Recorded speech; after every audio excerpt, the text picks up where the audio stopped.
நாம் இந்த பதிவில் வக்கர பெயர்ச்சி அடையும் சனி பகவானால் ராசிக்காரர்களுக்கு ஏற்படும் சுப மற்றும் அசுப பலன்கள் என்ன என்பதனையும், அசுப பலன்கள் ஏற்படுமாயின் ராசிக்காரர்கள் செய்ய வேண்டிய பரிகாரங்கள் என்னென்ன, வழிபட வேண்டிய தெய்வம் யார் என்பதனை பற்றியும் விரிவாக காண்போம். உங்கள் வாழ்வில் வளமும் நலமும் செல்வ செழிப்பும் பெற்று வாழ்வில் உயரிய நிலையை அடைய எல்லாம் வல்ல இறைவனை வேண்டி விரும்பி கேட்டுக்கொள்கிறேன்.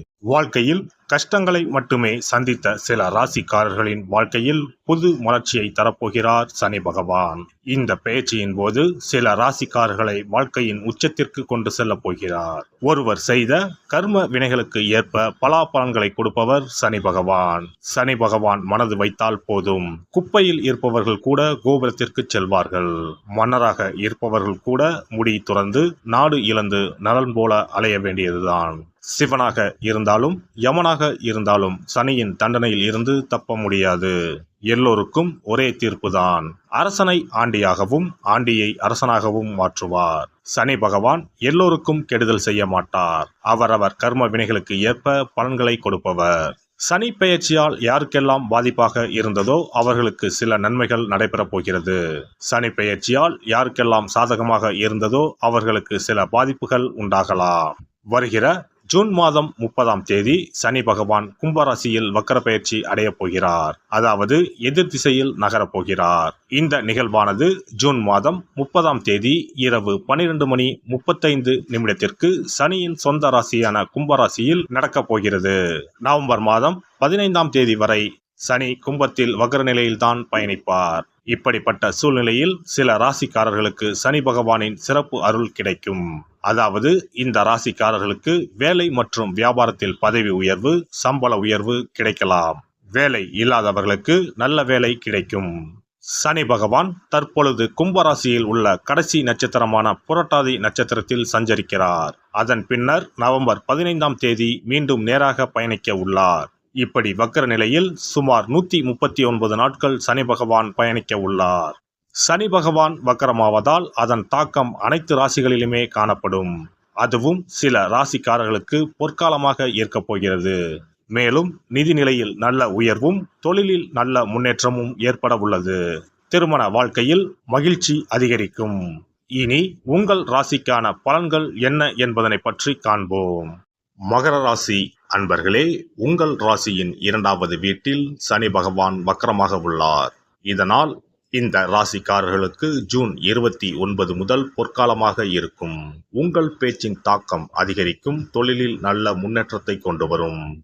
பணிபுரிபவர்கள் ஜூன் 29 முதல் பதவி உயர்வு, சம்பள உயர்வு போன்றவற்றை பெறலாம். வாழ்க்கை துணையுடன் மகிழ்ச்சியான நேரத்தை செலவிடும் வாய்ப்பு கிடைக்கும். குழந்தைகளால் மகிழ்ச்சி அடைவீர்கள்.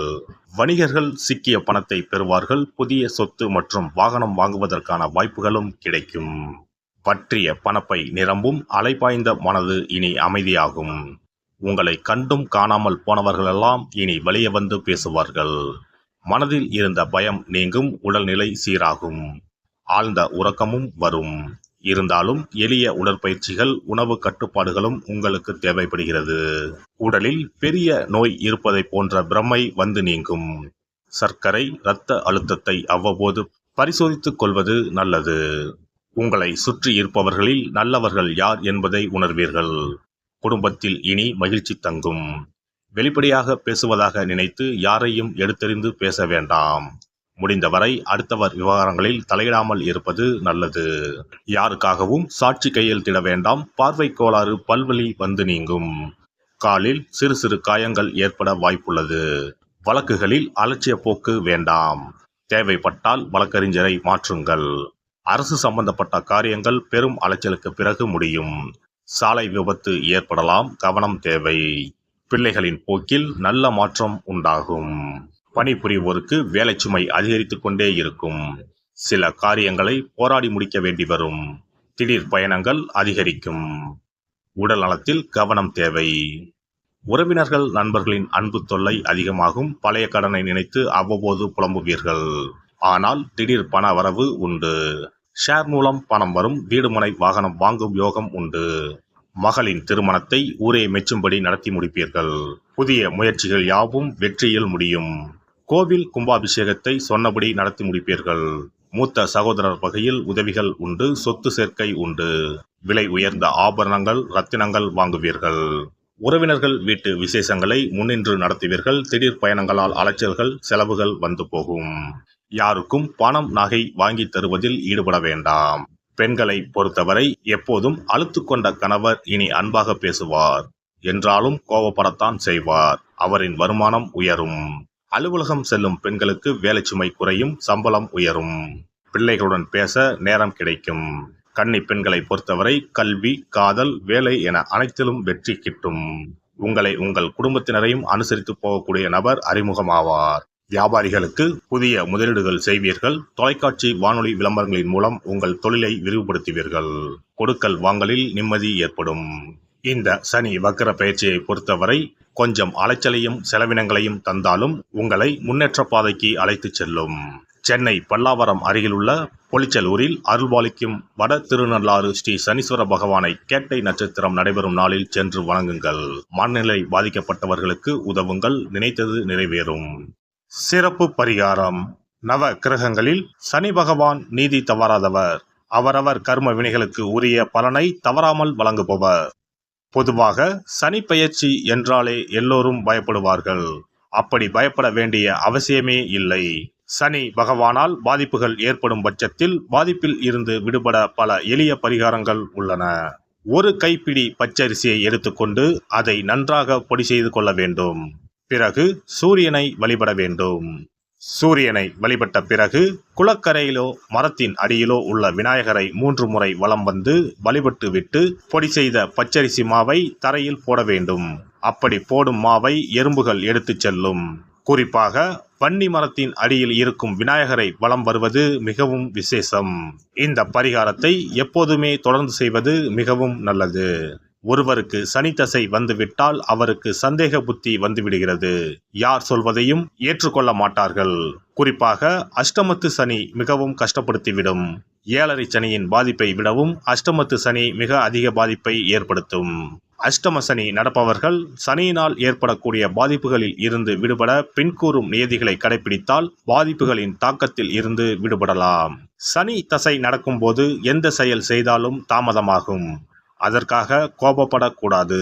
பொறுமையாக இருக்க பழகிக்கொள்ள வேண்டும். தினமும் காகத்துக்கு எள் கலந்த சாதம் வைக்கவும். பிரதோஷ பூஜைகளில் பங்கேற்பது நல்லது. சனிக்கிழமை தோறும் சனி பகவானுக்கு இரும்பு அகல் விளக்கில் நல்லெண்ணெயில் தீபம் ஏற்றி வழிபடவும். கருங்குவளை மலர்களால் சனி பகவானுக்கு அர்ச்சனை செய்து வரலாம். வன்னி மர இலைகளை மாலைகளாக தொடுத்து சிவபெருமானுக்கு சனிக்கிழமை தோறும் சாற்றி வணங்கி வழிபடவும். சனிக்கிழமை அன்று அசைவ உணவு கண்டிப்பாக சாப்பிடக்கூடாது. சனிக்கிழமை தோறும் நல்லெண்ணெய் குளியல் செய்தால் கெடுதல் குறையும். விநாயகர் வழிபாடு செய்யலாம். அனுமன் வழிபாடு சனி பகவானின் தொல்லைகளை குறைக்கும். ஞாயிற்றுக்கிழமை மாலை ராகு கால வேளையில் கால பைரவரை வணங்கி வரலாம். தேய்பிறை அஷ்டமி நாளில் கால பைரவரை வணங்கி வருவது நன்மை தரும். ஏழை மாணவர்களின் படிப்பு செலவுக்கு உதவலாம். சனி பிரதோஷ வழிபாடு செய்வது சிறப்பு. அன்னதானத்துக்கு உதவி செய்யலாம். சித்தர்களின் பீடங்கள், ஜீவ சமாதி பீடங்களுக்கு சென்று வணங்கி வழிபடலாம். வன்னி மரத்தை சுற்றி வந்து வணங்க வேண்டும். இதனால் சனி பகவானின் கொடுமையான பாதிப்புகள் விலகிவிடும். பிரதோஷ காலத்தில் சிவபெருமானுக்கு வில்வ இலை கொடுத்து வணங்க வேண்டும். தினமும் ராமநாமம் ஜபித்து வந்தால் சனி பகவானின் தொல்லையிலிருந்து தப்பிக்கலாம். கால்கள் இல்லாமல் நடக்க இயலாதவர்களுக்கு இயன்ற உதவியை செய்யலாம். இந்த வழிமுறைகளை முறையாக கடைபிடித்து சனியினால் ஏற்படக்கூடிய பாதிப்புகளின் தாக்கத்தில் இருந்து விடுபடலாம். எல்லாம் வல்ல இறையருளால் நீங்களும் உங்கள் அன்பு குடும்பமும் உடல் நலம், நீலாயுள், நிறை செல்வம், உயர் புகழ், மெய்ஞானம் ஓங்கி வாழ்க வளமுடன். இந்த வீடியோ பதிவு உங்களுக்கு பிடித்திருந்தால் லைக் பண்ணுங்க, கமெண்ட் பண்ணுங்க, ஷேர் பண்ணுங்க. மறக்காம சப்ஸ்கிரைப் பண்ணுங்க. பக்கத்துல இருக்கிற பெல் பட்டனை கிளிக் பண்ணுங்க. நன்றி, வணக்கம். ஓம் நமச்சிவாய. சிவாய நம.